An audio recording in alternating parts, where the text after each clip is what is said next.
Hey guys, my name is Huda Al-Hizabi and I'm going to be talking to you guys about our new product, which is the UV Sanitizing Towel Rack. So the things that I'm going to be talking to you guys about specifically are the product attributes, the SWOT analysis, and the positioning and differentiation. So starting off with the product attributes, we have the turbine fan, which is going to be used to dry the towels, the ultraviolet light, which is going to be used to sanitize the towels, and then of course we have the rack, so that can be used if, even if the turbine fan isn't being used or the ultraviolet light isn't being used, it could just be used to hold the towels. And of course, it is battery operated, which is a plus because you don't have to really look for a spot on the wall near an outlet. And you could just plug in the batteries in there and it'll work for you. Next, we have the product SWOT analysis. So I'll start off with talking about the strengths. The first strength that we have is that this is a new product, and so it's not on the market yet, and that already kind of gives us the upper hand because it's new to consumers. It's nothing that they've heard of before, and that's always really exciting. Then we have the sanitization part of it, which is also really important, especially in these days with the virus going around. People want to make sure that they're in a bacteria-free and clean environment. Then we have the fact that it is user-friendly. There's only about 3 buttons on there. So one is going to be to just turn it on and turn it off. The other is going to be to just turn on the turbine fan. And then the third is going to be just to turn on the ultraviolet light to sanitize the towels. And then, as I said before, it's battery operated, which is a plus, and we view that as a strength because of the fact that you don't have to really look for a place near an outlet to plug it in. So moving on to the weaknesses, we have the safety concerns. Unfortunately, there are a few safety concerns when it comes to ultraviolet radiation and the effect that it has on humans. So that is one of the weaknesses. We have the high price. So for some people, it may be considered a high price, but for those who really value cleanliness and a bacteria-free and virus-free environment, the price will not be an issue for them.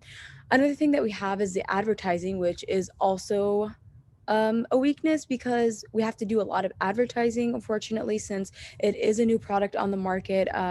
There will be a lot of advertising involved in that. And so then we'll move on to the opportunities, which is commercial sales. So the good thing about our product is that we aren't only going to be selling it to individuals to have in their homes, but we can sell it to, for example, hotels. If it becomes really popular and this is something that people really like, people could start having it in their own hotel rooms, and that way we would be able to be selling it commercially and not just to certain individuals. And then we have the ability to dominate, of course, which, of course, like I mentioned, this is not on the market yet. And so we have the opportunity of being the first to put the product out there. The fourth thing that I'm going to be talking about, or the fourth category of the SWOT analysis, is going to be threats. So, of course, with any technological product, you have the risk of it malfunctioning. And so that's one of the threats. Another threat is also other large companies that could come in and perhaps try to make a similar product. And then the third threat that I wanted to talk about is the regulation issues. So as I said, there's been a growing concern with ultraviolet light radiation and the harm and the effect that it can have on humans. And so that might be an issue as well. So moving to my last slide, I'm going to be talking about the positioning and differentiation. So this is going to be our positioning statement. It says, for the individuals who are tired of just a plain old towel rack and value cleanliness, safety, and health, Amazon offers consumers the utmost sanitization and cleanliness when it's needed the most. Unlike other towel rack brands, our towel rack fights bacteria, viruses, and will leave you worry-free. So our distribution strategy is to be able to provide our sanitizing product at the right quantity, at the right place, and at the most convenient time. By accessing Amazon's distribution channel, we'll be able to outsource the entire process that will allow us to redirect our focus in satisfying our customers' needs and also targeting our customer demand. In Laurel Knox research article, distributing in the Amazon age, she articulated that over 40% of sales were made directly through Amazon as of last year. Instead of becoming retailers such as Toys R Us, we definitely use Amazon's distribution channel to be able to provide the utmost accessibility while having the most reduced transportation costs. So Amazon Fulfillment is a program offered through Amazon. It allows individuals and business organizations to sell their inventory through Amazon. By doing so, Amazon will be able to take advantage and our inventory management. They'll be able to provide the utmost customer service that they're so used to. And even when dealing with certain returns that are made out through the fulfillment centers, it also allows us to use their on-site marketing tools that will only increase our selling efficiency as we gain further exposure to some of the Amazon customers and the Amazon Prime buyers who tend to be the consumers that are spending the more amount of money. Using the Amazon seller app that they do offer, we'll be able to analyze the sales made out through our company. We'll be able to track the inventory in the fulfillment centers, and we'll be able to also respond personally to some of the customer messages being sent out, just in case if they do happen to have any questions. And they do offer a small and light program that I know it says professional plan for $40 plus additional fees, but with the small and light program, it allows you to be able to track the fulfilling orders that you're making, and they'll base your fulfillment fees based on that. So because this is a new up and coming product into me, the fulfillment fees should be less as the product rolls around inside the market. And one of the great benefits that this does offer is that being in a pandemic, we're still able to reach our target audience without them personally leaving their home. You know, people, especially now with the stay-at-home orders, still allows them at their fingertips to be able to access our product and just maintain their houses clean while we are during this pandemic. With the discounted shipping rates, Amazon does have major contracts with the major shipping carriers. So we'll be able to access our customer audience at the most convenient time. Optimized user interface for the B2B customers as well. And we'll also would likely be exposed to Amazon's customer base that'll only increase the overall efficiency of the product. Okay, hello class, my name is Diego Lopez. I'll be covering price for the UV sanitizing towel rack. The pricing strategy that we chose to go with is the price skimming strategy. This is often used when a new type of product enters the market. The goal is to gather as much revenue as possible when consumer demand is high and competition has not yet entered the market. So one real life example of a company using the price skimming strategy is Tesla, the electric car maker. What they would do in the 2000s is that they would produce and sell high-end electric vehicles. These would have very crazy price tags, and they would reinvest the revenue into cheaper costs and more machinery so that they can develop and produce higher volumes. And they've done very well. They're selling almost very affordable cars.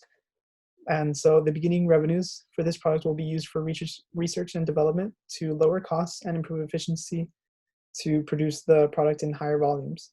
And then not only that, it can also be used to develop even new products that use the UV light.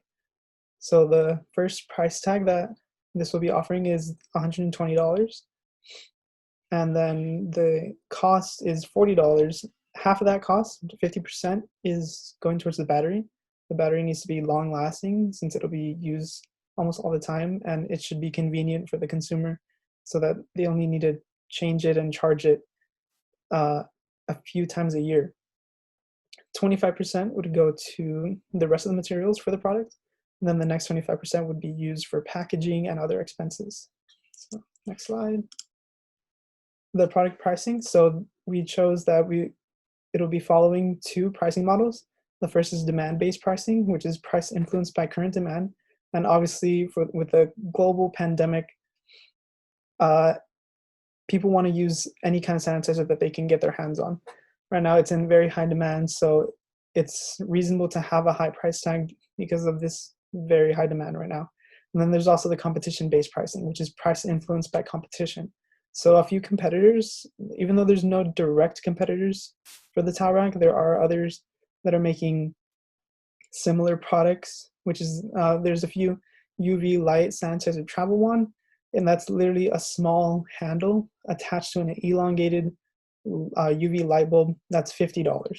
There's also the crazy cap, UV water purifier cap. It's literally just a stainless steel insulated water bottle, but with a UV light in the cap that'll sanitize the rim and any liquid inside, and that's at $70. And there's also the Casetify UV sanitizer, which is a small case that you can put your smartphone in, or any small object like your wallet or your sunglasses, and with UV light bulbs inside, it'll sanitize your product, kill off any germs or viruses, and that's $120. So even though that's crazy high, it's in high demand, and the towel rack has the reason to price it at that price. So Amazon will offer the lowest price in the market because Amazon will be producing this, while other retailers who want to sell this will need to mark it up so that they can cover the transportation costs of moving the product over to their retail stores, but still gain a significant profit. So on to the next one. Hello class, my name is Harsh Singh. Today I'll be covering promotion for the UV sanitizing towel rack. Our promotion goals for this product are to build brand awareness, increase sales, increase revenue, stimulate demand, and most importantly, inform and attract customers. Since our product is brand new and unknown to the public, it's really important for us to put this product out there as much as possible. Our main goal is to inform customers about the benefit they will derive from this product. Next, our promotion budget will be mainly divided into 3 elements, including advertising, person selling, and sales promotion. We're spending 15% of our gross revenue on promotion, which is a little bit high, but it's crucial for us to invest this kind of money to inform and persuade our potential customer. We decided about 50% of the budget will go towards advertising because we believe it's the best way to attract and inform customers. We chose 30% for personal selling because we want immediate feedback about our product. Customers will have many questions and we want to answer them all and take their feedback to adjust our approach towards new customers. We chose 20% for sales promotion to entice the target market to make a purchase. We will offer discounts and free shipping to our first-time buyers. We will also offer a $50 Amazon gift card to first 1,000 customers. Lastly, most suitable advertising options for our product include social media, television ads, online ads, the product website, radio, billboards, and newspapers, and magazines. This is the end of our presentation. We hope you guys enjoyed it. Have a great day.